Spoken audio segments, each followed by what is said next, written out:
ലോകത്തിലെ ഏറ്റവും അപകടകാരികളായ 10 സ്ഥലങ്ങൾ. 10. Death Valley. ഭൂമിയിലെ ഏറ്റവും ഉയർന്ന താപനില ഇവിടെ രേഖപ്പെടുത്തുന്നു.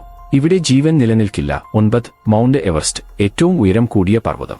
കഠിനമായ കാലാവസ്ഥയും ഓക്സിജന്റെ കുറവുമാണ് ഇവിടെ മരണകാരണം. 8. Snake island. ലോകത്തിലെ ഏറ്റവും വിഷമുള്ള പാമ്പുകളുടെ ഏറ്റവും വലിയ വാസസ്ഥലം. ഓരോ ചുവടിലും അപകടം.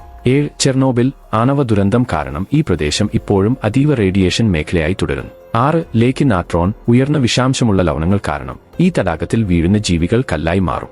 5. നോർത്ത് സെന്റിനൽ ദ്വീപ്. പുറത്തുനിന്നുള്ള ആരെയും ഉടൻ ആക്രമിക്കുകയും കൊല്ലുകയും ചെയ്യുന്ന ഗോത്രവർഗം ഇവിടെ വസിക്കുന്നു. 4. ദാനാഗിൽ ഡിപ്രഷൻ. തീവ്രമായ ചൂട്, വിഷവാതകം പുറന്തള്ളുന്ന അഗ്നിപർവ്വതങ്ങൾ എന്നിവയാൽ ഈ പ്രദേശം നിറഞ്ഞിരിക്കുന്നു. 3. ഒയ്മ്യാക്കൺ. മനുഷ്യവാസമുള്ളതിൽ വെച്ച് ഏറ്റവും തണുപ്പുള്ള സ്ഥലം. താപനില -71 ഡിഗ്രി വരെ താഴാം. 2. ഔകിഗഹാര കാട്. നിഗൂഢതകൾ നിറഞ്ഞ ഈ വനം ആത്മഹത്യകൾക്ക് പേരുകേട്ടതാണ്. 1. Mount Merapi. ലോകത്തിലെ ഏറ്റവും സജീവവും അപകടകാരിയുമായ അഗ്നിപർവ്വതങ്ങളിൽ ഒന്ന്. എപ്പോൾ വേണമെങ്കിലും പൊട്ടിത്തെറിക്കാം.